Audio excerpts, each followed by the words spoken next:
प्रिय बाय बहनों, आज की रोटी की हर सदस्य व्यक्ती गेले येशू ख्रिस्तांची मधुर नावाची सप्रेम नमस्कार. आज की दिनांक 21 सप्टेंबर 2025 रविवार.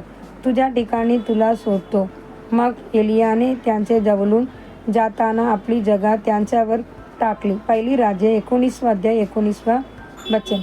एलिया हा महान संदेष्ट होता. तरीही बायबल सांगते की तो सामान्य माणूस एलिसा जिथे होता तिथे केला आणि त्यांच्यावर आपला जगा टाकला.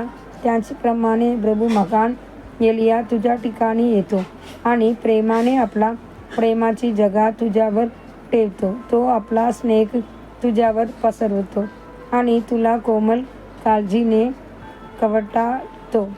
जग्याची विचार करा.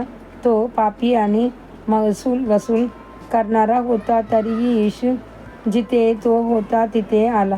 तो कुलर्याच्या झाडावर लपलेला असताना प्रभू त्याला म्हणाला, लवकर खाली ये. आपला देव हा कृपाळू आहे, जो आपण जिथे असतो तिथे येतो आणि तारण देतो. तो फक्त जगा टाकत नाही, तर तो मोफत तारणही देतो, कारण मनुष्याचा पुत्र हरवलेल्यांना शोधायला आणि त्यांना वाचवायला आला आहे. लूक 19 अध्याय 10 वचन. प्रेमाची जगा टाकणारा आणि तारण देणारा प्रभू जिथे तू आहेस तिथे तुझ्या आजारांनाही बरे करायला येतो. 38 वर्ष आजारी पडलेल्या माणसाकडेही तो तिथेच गेला आणि त्याला पूर्ण निरोगी केलं.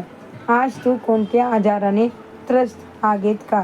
कोणी भेटायला किंवा विचारपूस करायला आलं नाही म्हणून तू ख्रिस्त झालास का? प्रभू नक्कीच तुझ्या ठिकाणी येईल, तुझी चौकशी करील आणि तुला बरे करील. तो तुझ्या भाकऱ्यावर आणि पाण्यावरही आशीर्वाद करील. एलिया जेव्हा सारप्त्याच्या विधवेच्या घरी गेला तेव्हा तिने असलेली थोडीशी तेल आणि पिठावर त्याने आशीर्वाद दिला आणि दुष्काळापर ती कधीही संपली नाही. पहिली राजे 17 अध्याय 16 वचन. प्रभू थंबलेल्या लोकांना शोधतो. जिथे ते असतात तिथे जातो आणि त्यांना बळकट करतो. येजेबेलच्या कृत्यामुळे एलिया ख्रिस्त झाला होता. तो जंगलात जाऊन एका झुडपाखाली बसून मृत्यू मागत होता, पण प्रभू त्याच ठिकाणी त्याला भेटला. त्याला चांगलं अन्न आणि पाणी दिला, त्याला ताजे दवाने आणि सांत्वला. मग असा प्रेमाने तुला शोधायला येणाऱ्या प्रभूला तू संपूर्ण मनापासून सेवा करू नकोस का?